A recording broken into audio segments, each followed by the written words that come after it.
ọba olúwo ti sọ ìdí tó ṣe jẹ́ pé àwọn nìkan làwọn lè jẹ oyè waziri ńlẹ̀ yorùbá. Kí ló fà á? Kí ló ṣẹlẹ̀? Kí ló dé tán fi sọ bẹ́ẹ̀? Kódà wọ́n láwọn làwọn gbọ́n jù. Ẹ wò ó, nǹkan kì í ṣẹ̀ṣẹ̀ ràgó nínú fọ́nrán yìí o. Bẹ́ẹ̀ ni, ọba olúwo ṣàlàyé ìdí tó ṣe rí bẹ́ẹ̀, tó ṣe jẹ́ pé àwọn làwọn gbọ́n jù láàrin gbogbo ọba ilẹ̀ yorùbá.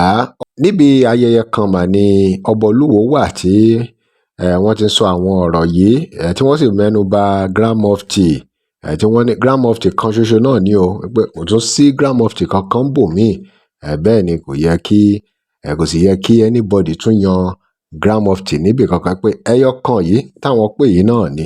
Kí ni olúwo sọ nípa àwọn kábíyèsí tó kù tó ń bọ̀rìṣà? Báwo lọ̀rọ̀ ṣe kan Ọọ̀ni of Ifẹ̀? Ẹ rí i pé inú fọ́nrán ẹ rí Ọọ̀ni of Ifẹ̀ níbi tí wọ́n ti ń ṣe àwọn ìgbésẹ̀ ìṣẹ̀ṣe gẹ́gẹ́ bí àwọn kábíyèsí ṣe máa ń ṣe nílẹ̀ yorùbá. Ìgbàgbọ́ àwọn èèyàn ni pé irú ìgbésẹ̀ tí Ọọ̀ni of Ifẹ̀ ń gbé yìí, irú àwọn ritual ìṣẹ̀ṣe tó ń ṣe yìí náà ló yẹ káwọn kábíyèsí ilẹ̀ yorùbá máa ṣe. Wípé kò ń ṣe pé kí wọ́n máa criticize àwọn kábíyèsí ẹgbẹ́ wọn tó kù. Nínú fọ́nrán yìí, ọba olúwo sọ oríṣiríṣi o tẹ́ ní láti mọ̀. Wọ́n sọ ìdí tí ò ṣe yẹ kí àwọn ọba tó kù kí wọ́n máa bọ̀rìṣà. Ẹ wò ó, ẹ̀kúnrẹ́rẹ́ ọ̀rọ̀ jáde nínú fọ́nrán yìí.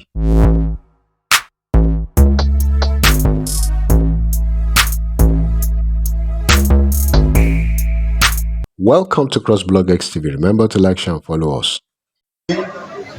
Ọ̀túnba Ológun Mùsùlùmí èmi jẹ́ àwọn èèyàn ọba yìí jẹ́ ìtọ́ba máa jẹ ní waziri, mufti, grand kadi, alikali. Bẹ́ẹ̀ bá dé ìlú, bẹ́ẹ̀ bá dọ́dọ̀ àwọn ìlú tó jẹ́ ìlú Islam tí a máa jẹ oyè lè kọ́ba kọ́tọ́jú bọ̀ bí tí ó jẹ ní waziri. So waziri èmi nìkan sì ni mo lè jẹ irú oyè ní gbogbo ilẹ̀ Yorùbá. Aláàfin ní máa jàre Ọ̀nà Kakanfò yóò sọ ilẹ̀ Yorùbá gbọ́dọ̀ sọ ilẹ̀ Yorùbá ló pè é. Èmi nìkan Olúwo nìkan ló lè joyè mùsùlùmí, nítorí òun nìkan ni ó jẹ́ òun ló mú Islam wọ ìlú tiẹ̀. Kìí sáwọn àfáà ló mú Islam wá bá Olúwo. Torí ẹ̀ Olúwo nìkan kò ààyè tí ń bá jẹ ọ gbọ́dọ̀ kárí láti jẹ yọ̀dà fún yín. ọ̀rẹ́ o ẹ̀yin èèyàn wa ẹ̀ tó lágbára. Gbogbo ilẹ̀ Yorùbá kò kí bẹ́ẹ̀ yẹn Grand Mufti ní ọkàn yẹn ti ìjọ wọn, ọyàn ti jọ wọn, orúkọ yẹn ti lù wọn. Nítorí ọba míì nílẹ̀ Yorùbá kò tó yan àwọn nǹkan yìí. Ẹ bá sì lọ ọwọ́ ọba míì nílẹ̀ Yorùbá ẹ bẹ̀rẹ̀ pé àwọn abọ̀rìṣà lẹ́wàá ni àwọn abọ̀rìṣà lẹ́wàá wá.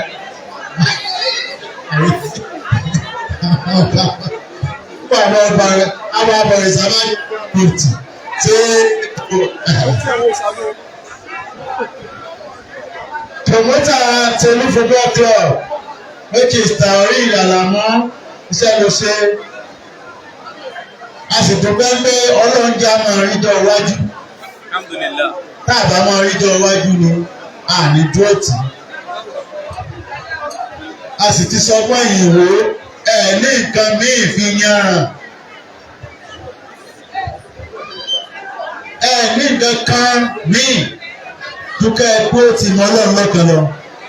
Bẹ́ẹ̀ bá ti dúró tì mọ́ Ọlọ́run lọ́kàn tẹ́ ayé yóò gbọ́ bàjẹ́. Àbí kẹ́ dúró tì mọ́ Ọlọ́run lọ́kàn.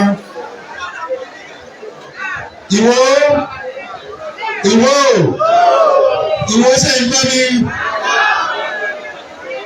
Ìtorí ẹ̀ lọ jẹ́ kémi góòlù ń bẹ́ẹ̀ diamond ń bẹ́ẹ̀ láti dúró tì mọ́ Ọlọ́run lọ́kàn. Ọgbọ́n tó ga jù ní ayé nu kò sọ́gbọ́n mi. Ọba ti dúró tì mọ́ Ọlọ́run lọ́kàn. Ní nǹkan mi o, ìwọ ń gòkè nu ẹsẹ̀ bẹ̀rẹ̀ ni. Èyí lọ́lọ́ ń gbọ́lá fún báyìí. Ìlú tuntun tó lọ ń gbọ́lá fún mi tí ó sì máa gòkè nítorí ọba yín ló mọ ọlọ́run lọ́kan ọba mi tí ọba ti mọ ọlọ́run lọ́kan ipò bá lu rẹ̀ ilé ìgbọ̀nwọ̀lú ẹ má rò pé owó ni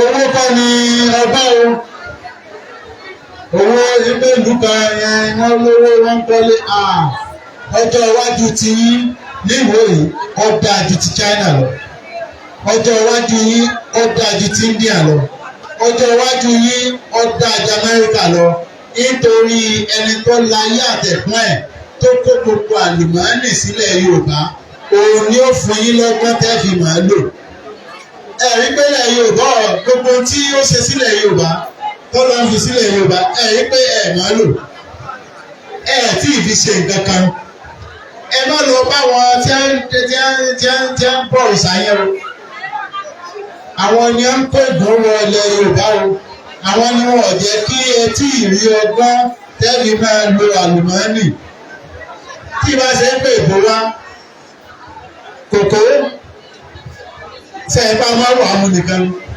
àbí ká fi ṣe ọṣẹ pádìẹ ǹjẹ́ àmọ̀ bí wọ́n ṣe ń ṣe chocolate àti nǹkan nítorí ẹni tó fi síbẹ̀ òun ní ọkọ̀ yìí lọ́gbọ́n àfi tẹ́ ẹ bá dúró tòun nìkan tẹ́ ẹ bá ti ń bọ̀ ìṣà ọ̀dọ̀ òsà ní kẹ́ ẹ wọ́gbọ́n bóyá òun ló fi kòkó bẹ̀ bóyá òun ló fi rí bẹ̀ òsà tẹ́ ẹ bá ń bọ̀ ní kọ́kọ́ yìí ní tẹ́ ẹ bá fẹ́ ṣe mọ́tọ́ wá jẹ́ ń bọ́ lọ ní yá dúró tọ́ lọ́ọ̀ nìkan ó lè bá a fún yín ní ọgbọ́n àwa tá a sì mọ́lọ́ lọ́kàn ẹ̀yẹ máa wò àwọn ọmọ ọwọ́ máa ń ní àwọn ọgbọ́n.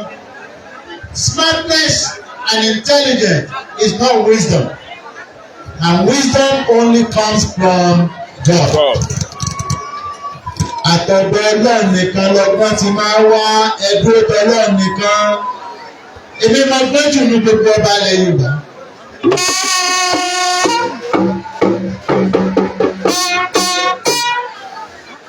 Èmi nìkan àwọn tí a bá tó ti mọ́lọ̀ ńlọ́kan wọ́n ní a tó gbọ́n sìkò.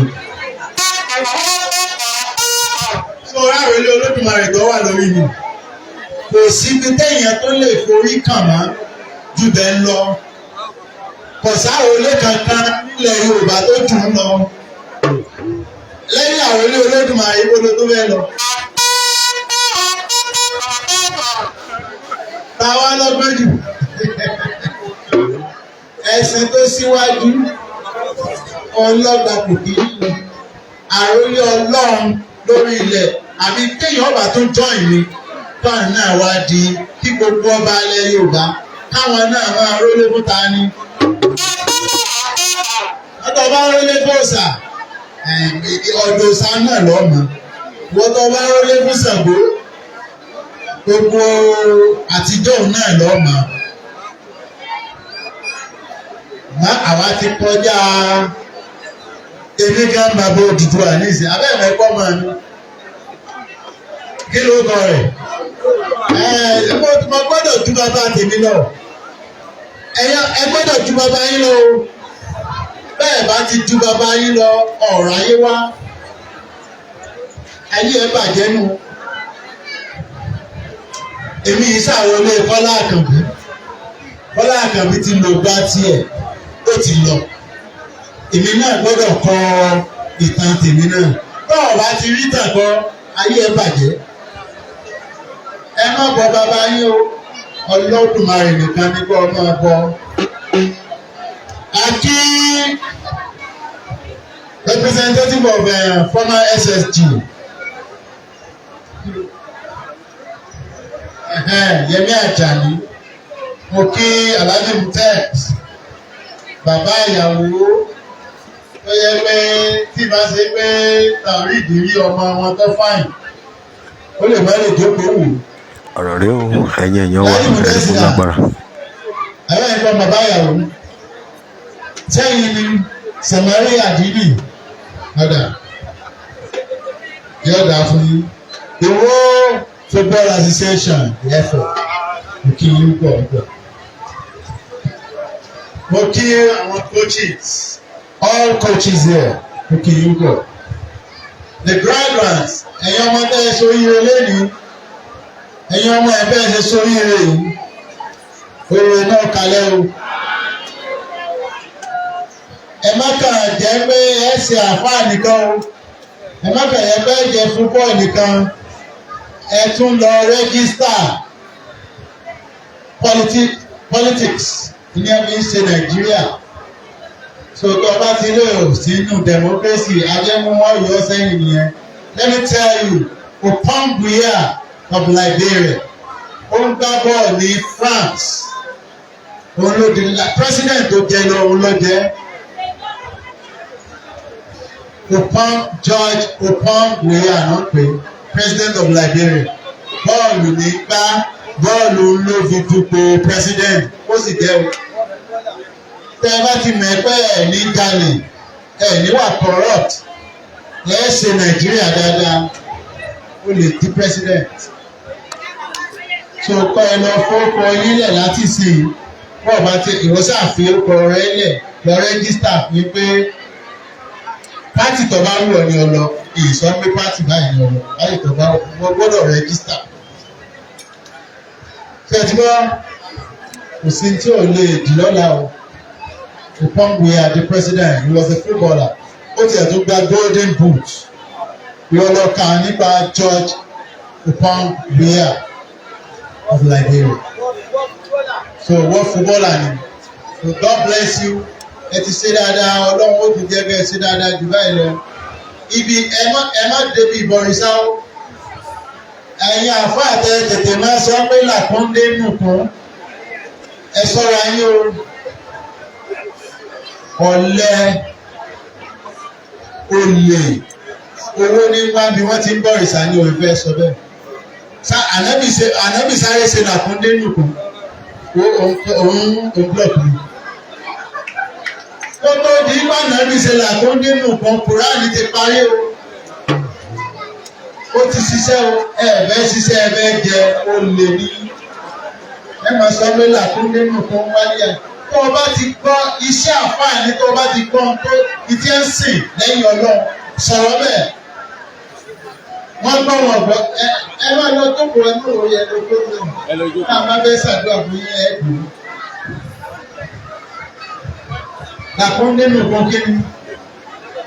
Iṣẹ́ àfáàní kọ́ sọ̀rọ̀ ṣàláì dá ní kó gbógun tọ̀tà Ọlọ́run ọ̀tá kan ṣoṣo tó lọ nílò ìsà.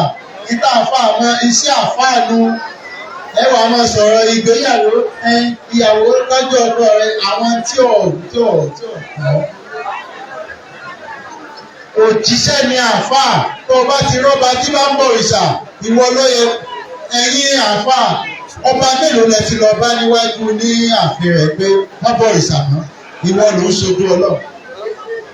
O ò tí ì ṣèyún o ti ń pa ìwọ làkúndé nùkú.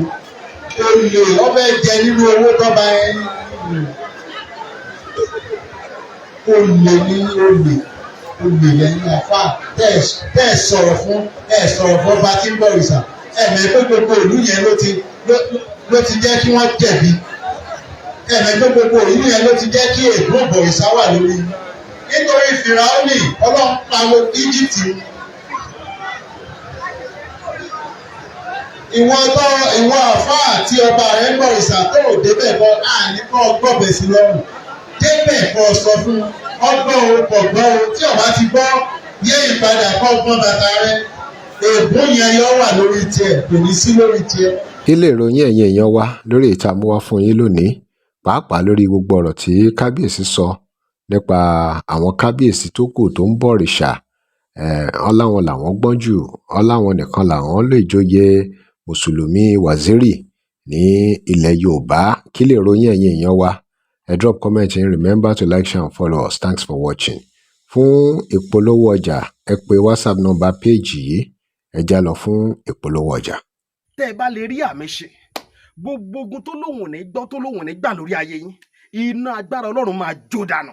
Kí lè nǹkan tẹ̀ ń là kọjá tó dàbí pé ẹ ti wá ọ̀nà àbáyọ ṣùgbọ́n tí ẹ ti rí ọ̀nà àbáyọ ẹ ti pàdé wòlíì yín ló fà ṣùgbọ́n arán mi sí ọ lónìí dádì arán mi sí ọ lónìí mọ́mì Olúwa lòun fẹ́ ṣe nǹkan ńlá nínú ayé yín Olúwa sọ wípé gbogbo tẹ̀ ń là kọjá yín òun fẹ́ fi òpin sí kí nìkan tẹ̀ ń là kọjá lórí ìgbéyàwó ni, lórí ọmọ ni, lórí iṣẹ́ ni, níbi gbogbo ni, bóyá ogun kan ló dàbí pé ogun yẹn le, ẹ ti gbìyànjú kò tí ì sí ọ̀nà àbáyọ. Ẹ jẹ́ àjọ gbàdúrà, ẹ jẹ́ àjọ wá ojú Olúwa, kí làṣírí ogun yẹn gangan, ẹ jẹ́ àjọ wádìí lọ́wọ́ Ọlọ́run ká dẹ̀ mọ ọ̀nà àbáyọ. Ẹ̀rọ ìbánisọ̀rọ̀ tẹ́ fi pè mí fún àdúrà àti ọ̀nà àbáyọ òun náà ni +234 7025 475427 +234 7025 475427. bẹ́ẹ̀ ṣe ń pè mí fún àdúrà lórúkọ Jésù ẹ máa rí ìyanu